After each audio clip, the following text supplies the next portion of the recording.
the main principle is only AI, because this model is trained on a large data set so that it could predict what food is in front of it. Please explain. So this model uses AI powered database and AI powered model without any internet connection.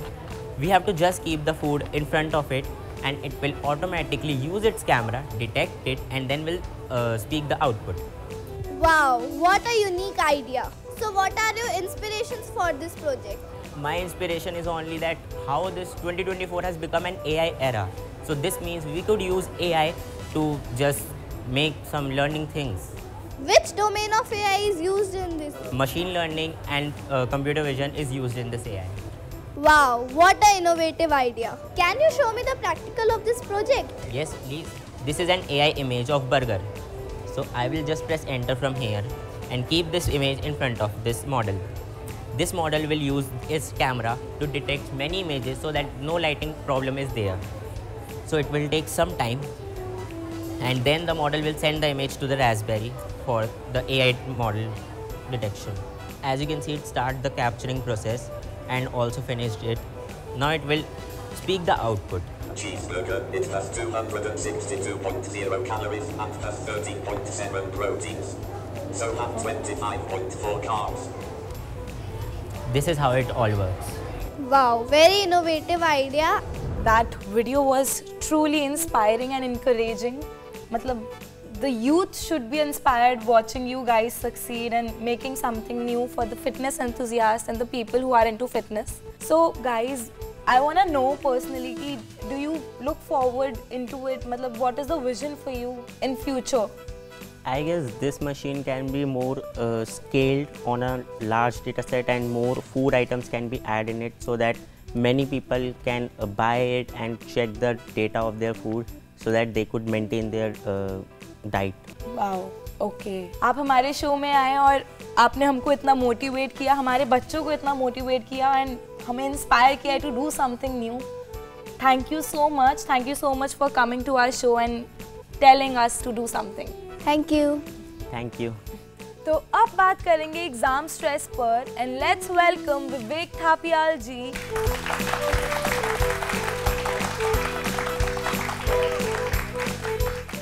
Vivek Thapiyal ji, vice principal of Prudence public school Ashok Vihar. Hello sir. Hello ma'am. How are you feeling? Fine ma'am. Sir जैसे कि अब exams are around the corner and बच्चे बड़ा stress ले लेते हैं exam के time पे and they do not know how to manage their time, so can you tell us कि how are we supposed to manage our time? जब हम टाइम मैनेजमेंट की बात करते हैं तो सबसे पहली बात यह है कि जब हम प्रैक्टिस पेपर कर रहे होते हैं तो हमें ये देखना पड़ता है कि जो हम 3 घंटे का पेपर है वो हम कितने घंटे में कर पा रहे हैं। शुरू में कुछ बच्चे जो हैं वो 3.5 घंटे ले लेते हैं, कुछ बच्चे 2 घंटे में कर देते हैं, तो दोनों ही मैनेजमेंट गलत है। आपका पेपर जो है तकरीबन 2.5 घंटे के करीब में ख़त्म होना चाहिए। टाइम मैनेजमेंट से सबसे पहली बात ये आती है कि जब आप पेपर को गो थ्रू करते हैं तो पहला जो राउंड होता है उसमें हमें ये देखना होता है किसमें हम बहुत अच्छी तरीके से क्वेश्चन को आंसर कर पा रहे हैं। उन क्वेश्चन को पहले आप स्केल डाउन कर लीजिए। जब आप उन क्वेश्चन को स्केल डाउन करेंगे तो उनको सॉल्व करने में बहुत कम टाइम लगता है। तो पहली स्ट्रेटेजी ये होती है कि जिन क्वेश्चनों में थोड़ा भी कंफ्यूजन है उन क्वेश्चनों को टच नहीं करना आपको पहले राउंड के अंदर। तो पहले राउंड के अंदर जिनको आपको बहुत हाई लेवल का कॉन्फिडेंस होता है उन क्वेश्चन को करना है। सेकंड राउंड को उन क्वेश्चन को टच करना है जिसमें आपको प्रोबेबिलिटी होती है कि थोड़ा आप उसमें लिख सकते हो, और थर्ड राउंड वो होना चाहिए जिसमें कि आप ब्लैंक हो। तो उसमें प्रोबेबिलिटी ये होती है कि आपके मार्क्स बढ़ने की प्रोबेबिलिटी बहुत ज़्यादा हो जाती है और आप कभी ये नहीं कहते कि मेरा पेपर छूट गया। Thank you sir, it was very insightful. हम 100% इसको नोट करके रखेंगे। और सर हम पढ़ाई करते करते ना we lack our sleep schedule, हमारा स्लीप शेड्यूल थोड़ा बिगड़ जाता है। How much sleep should I get before an exam?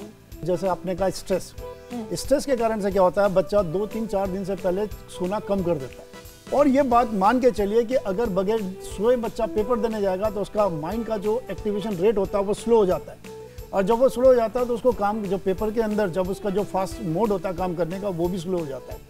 इसलिए हमेशा कहा गया है minimum 7 hours of sleep 3-4 days पहले से लेना जरूरी है। ऐसे नहीं खाली एग्जाम के दिन में, क्योंकि एग्जाम में दिन में हो सकता है आप 4 दिन से सोए ना हो और आप एग्जाम से पहले 6 घंटे सो के जा रहे हो तो नींद पूरी नहीं होती और उस समय बहुत दिक्कत आएगी। इसलिए आप 3-4 दिन पहले से ही 6 से 7 घंटे सोइए, और ये ज़रूरी है क्योंकि एग्जामिनेशन 4 या 5 दिन का काम नहीं है, ये पूरे साल की एक प्रोसेस होता है। पूरे साल भर आपने मेहनत करी होती है, तो लास्ट में ज़्यादा स्ट्रेस नींद को जब आप देते हो कि हम कम सोएंगे, बहुत ज़्यादा पढ़ लेंगे, ये बैकफायर कर जाता है। तो फ्रेंड्स, अब लास्ट मिनट पढ़ाइयाँ छोड़ दो और पूरे साल मेहनत करो, जिससे कि लास्ट में भी आप सो पाओ अच्छे से एंड एग्जाम क्रैक कर पाओ। एंड सर, हमें थोड़े ऐसे इफेक्टिव स्टडी टेक्निक्स भी बताइए ना कि हम we pass it with very nice marks. Technique का मतलब है you have to adopt the technique from the start of the session. तो टेक्निक ये होती है कि जब भी आप कुछ पढ़ो उसे विजुलाइज करो। थोड़ी देर के मेरे पास एक लाइन आती है कि बीच में कि हवा बहुत तेज चल रही थी, मान लो थोड़ी सी वक्त, अब बच्चा एग्जाम में जाके ब्लैंक हो गया, उसको यही लाइन भूल गया कि हवा बहुत तेज चल रही थी। तो हम क्या कहते हैं कि इसको विजुलाइज करो, ऊपर आंखें करो तो आपको पंखा दिखाई देगा। तो जब भी ये लाइन देख रहे हो, कह रहे हो, सबसे पहले किसको देखो आप? पंखे को। और फिर पंखे से क्या आती है? हवा। उसके बाद जब एग्जामिनेशन रूम में आप जाओगे, जैसे आप ऊपर देखोगे आपको लाइन क्लिक कर जाएगी। तो हम हमेशा कहते हैं कि आप अपना रफ जो उसका एक रिमाइंडर की तरह आपके दिमाग में काम करता है वो जरूर बनाओ। उससे क्या होता है कि जब क्लास में आप ब्लैंक हो गए तो वो ब्लैंकलेस आपको आएगी नहीं। क्यों? आपके पास एक ट्रिगर है जो माइंड को ट्रिगर करेगा और आपको सारा चीज ध्यान आ जाएगी। कीवर्ड। तो हमेशा कीवर्ड आपके एक रफ लैंग्वेज में दिमाग के अंदर फिट हो जाना चाहिए। और जब भी आप कोई लाइन कहते हो, वो लाइन कहीं ना कहीं किसी चीज से लिंक होनी चाहिए। How can I overcome the fear of failure in exams? बहुत बढ़िया क्वेश्चन है। फेलियर एक ऐसा वर्ड है जो हमेशा बच्चों को हमेशा डराएगा। लेकिन आप ये सोचो कि फेलियर वर्ड हमारे पे आया क्यों? क्योंकि मेरा अपना मानना है, एग्जाम जो है, जैसे बोर्ड एग्जाम की बात करूं तो बच्चा नर्सरी से पढ़ना शुरू होता है। हम हमेशा कहेगा बोर्ड एग्जाम एक दिन आएगा, तो we are taking it as a fear. Why we are not taking it as a day of celebration? कि हमने 10 साल पढ़ाई करी है, हमारा वो मौका आने वाला है जिसमें हमने वो दिखाना है। तो अगर आप ऐसे को दिवाली आ रही है, होली आ रही है, आप खुश होते हो ना उस दिन, साल में एक ही बार तो आता है। ऐसे ही आपको ये भी सोचना है कि जब आपका एग्जाम आएगा, it is a day of celebration, और उस दिन अपना बेस्ट करोगे। जैसे ही आपके माइंड में आएगा, आपका फियर दूर भाग जाएगा। Thank you so much sir, आपने हमको बहुत ही अच्छे तरीके से हमको समझाया है। एक अंडरस्टैंडिंग आई है हमारे अंदर भी कि हमको डरना नहीं है, उसको सेलिब्रेशन की तरह देखना है। लास्ट मिनट पढ़ाई नहीं करनी है, पूरे साल पढ़ाई करनी है और अच्छे से एग्जाम देना है। और सोना भी बहुत अच्छे से है। बिल्कुल जरूरी है, सोना और पढ़ना इसीलिए कहा गया है साथ साथ चलते हैं। Thank you so much sir, and we'll keep all this in mind and note it down कि हम अच्छे से एग्जाम कर पाए और स्ट्रेस फ्री भी रह पाए।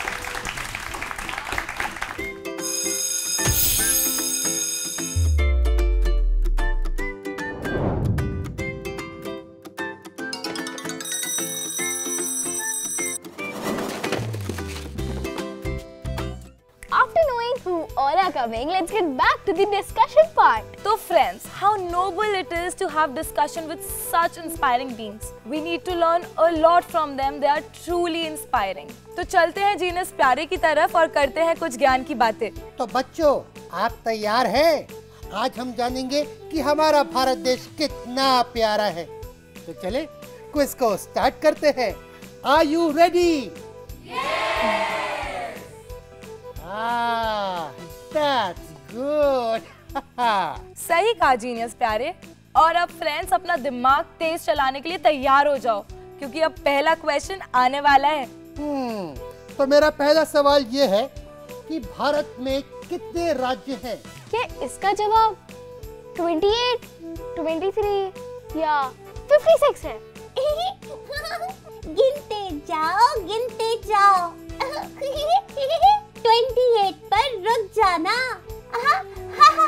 मुझे लगता है 28 सही आंसर है। 28 स्टेट्स। बिल्कुल सही। चलो अब अगला सवाल पूछता हूँ। भारत का राष्ट्रीय फूल कौन सा है? अच्छा, ये वही फूल है जिसमें से खुशबू आती है और पानी में खिलता है और कीचड़ में भी उगता है। कौन सा फूल है ये? हमारा राष्ट्रीय फूल लोटस का है।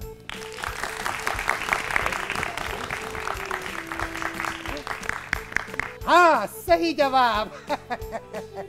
इतने हिंट्स के बाद तो सही जवाब देना बनता है। तो चलो अब आगे बढ़ते हैं। अब कहानी के मजेदार सफर पर चलते हैं। वाह, ये तो सच में बहुत नॉलेजेबल था। अरे, एक सवाल मेरा भी है। अच्छा, आप भी एक सवाल पूछने वाले हो चबी? क्या बात है, लगता है सब इंटेलिजेंट हो गए हैं। हाँ, लगता है कि सब पर मेरा असर हो गया है। हाँ हाँ, पूछो पूछो पूछो, तुम्हारा क्या सवाल है? तो सब रेडी है ना क्वेश्चंस के लिए? ऑक्टोपस के कितने पैर होते हैं? इस सवाल का जवाब तो मुझे पता है, मैं दूंगी। ऑक्टोपस के 8 पैर होते हैं। हाँ, वेरी गुड। अच्छा, अब मेरा भी एक क्वेश्चन है। That which animal is known as a joey? Baby kangaroo. Correct. A baby kangaroo is called a joey.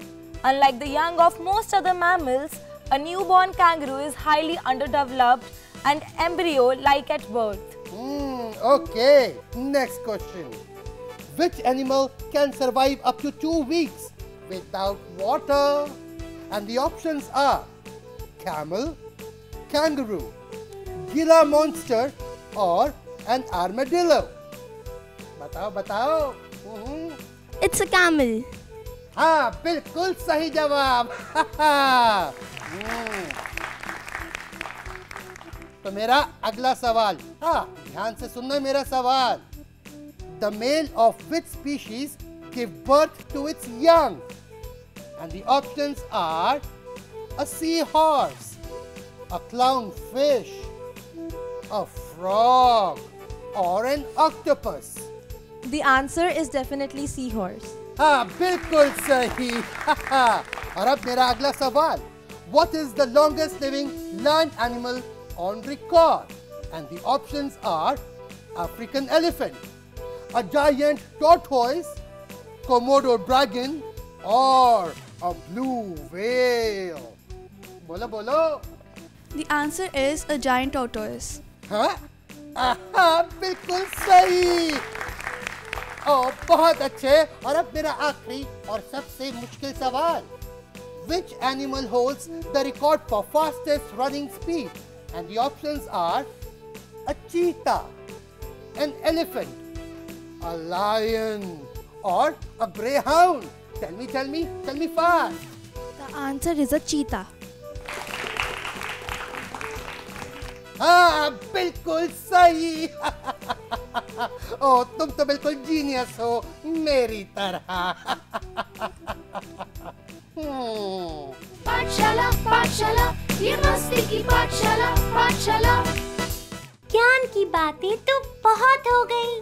आओ चले जादुई दुनिया में, जहाँ होगा खूब सारी जादुओं का अनोखा रंग।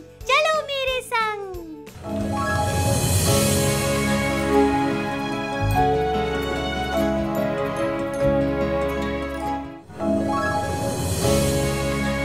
So friends, I am not a mentalist, but यहाँ पे मैं आपको अब कुछ मेंटलिज्म के मैजिक परफॉर्म कर रहा हूँ। ओके, सो फ्रेंड्स, एक बहुत ही मज़ेदार गेम, वो गेम है टिक टैक टो।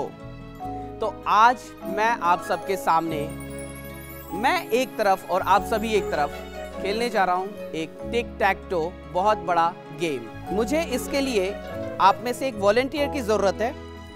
सो आप में से कोई भी एक ज्वाइन कीजिए। Yes please, fine. Can I have a good name?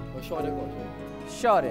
Okay, so Shaurya, आप इसको होल्ड करके रख सकते हैं प्लीज, एक हाथ से, राइट हैंड से। Yes, fine. फ्रेंड्स, अभी मैं आपके सामने प्ले कर रहा हूँ ये game tic tac toe. As I am playing alone, so let me start first from here. Now it's your turn.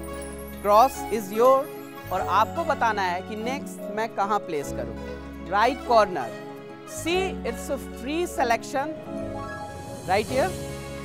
Fine. Now it's my turn. See, second time या third time बहुत ज़्यादा important होता है इस game के लिए, और ये दाव मेरी है और मैं अभी प्लेस करना चाहूँगा यहाँ पे। Now it's your turn. Let me know. Top line, middle, this one.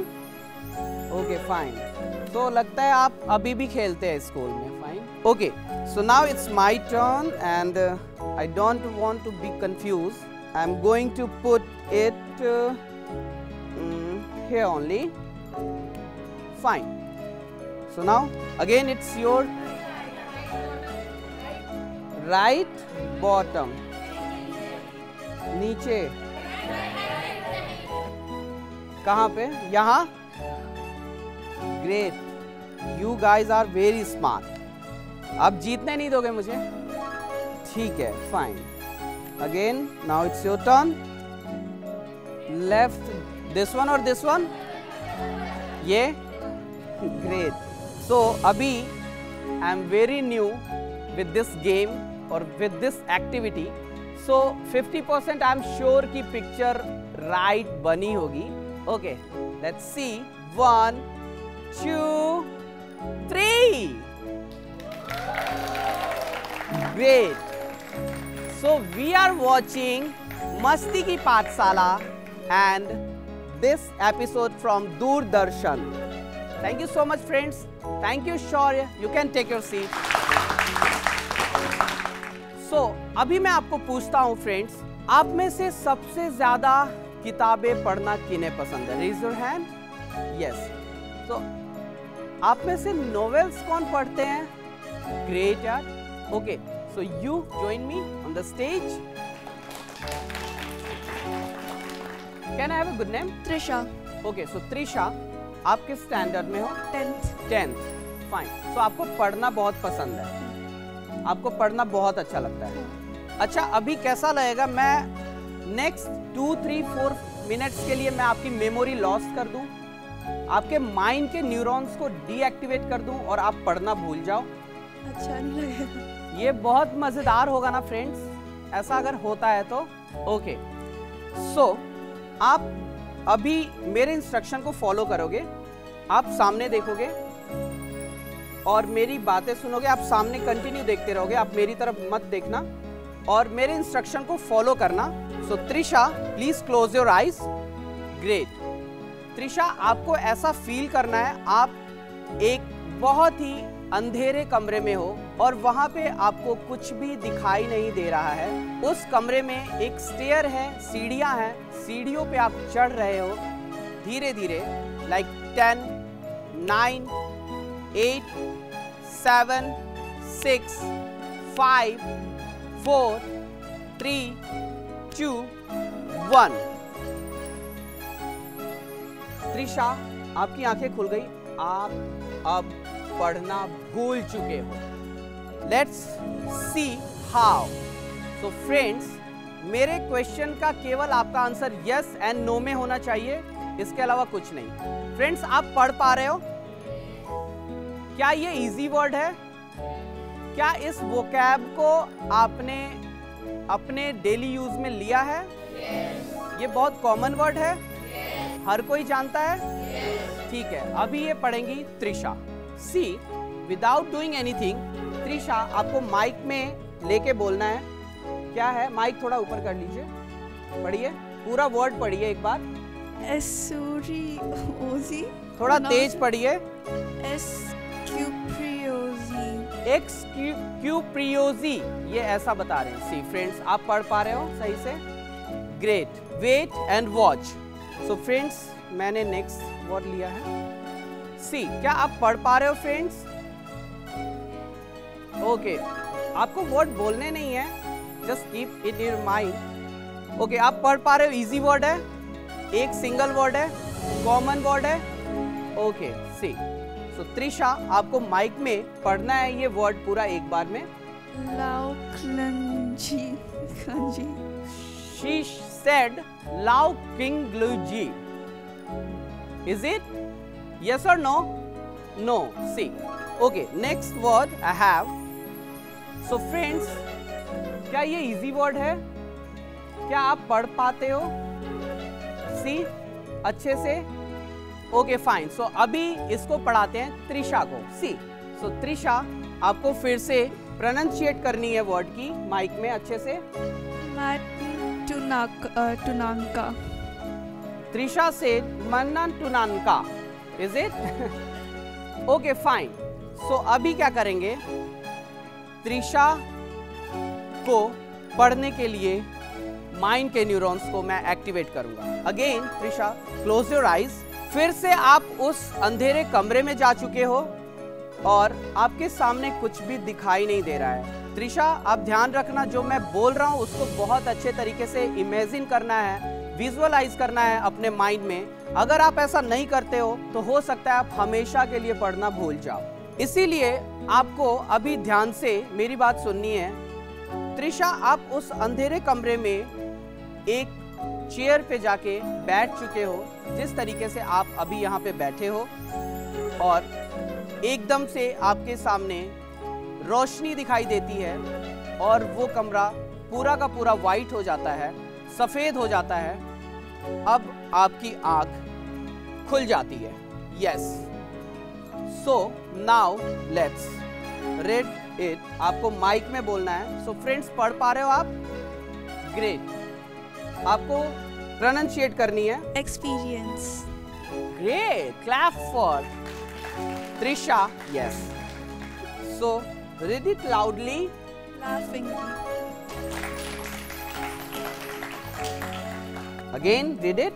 Maintenance. Great. Thank you so much, Magician Rahul. Signing out. Bye bye. इतने अतरंगी मैजिक ट्रिक्स मैंने तो कभी नहीं देखे। हर ट्रिक एक से बढ़कर एक। तो दोस्तों, आया ना मजा? और फ्रेंड्स, आज के इस एपिसोड में हमने खूब सारी नॉलेज भी गेन करी और हाथों हाथ मस्ती भी करी। और याद रखना कि मस्ती की पाठशाला में आपका स्वागत है और हमेशा रहेगा। तो फ्रेंड्स, अब मिलते हैं हम अपने अगले एपिसोड में हमारी मस्ती की पाठशाला में विद इंटरेस्टिंग क्विज, रोचक कहानियाँ एंड इंस्पायरिंग पीपल। और ईमेल करना ना भूले ऑन मस्ती की पाठशाला dd@gmail.com पर। तब तक के लिए पढ़ो, सीखो और मस्ती में रहो। बाय।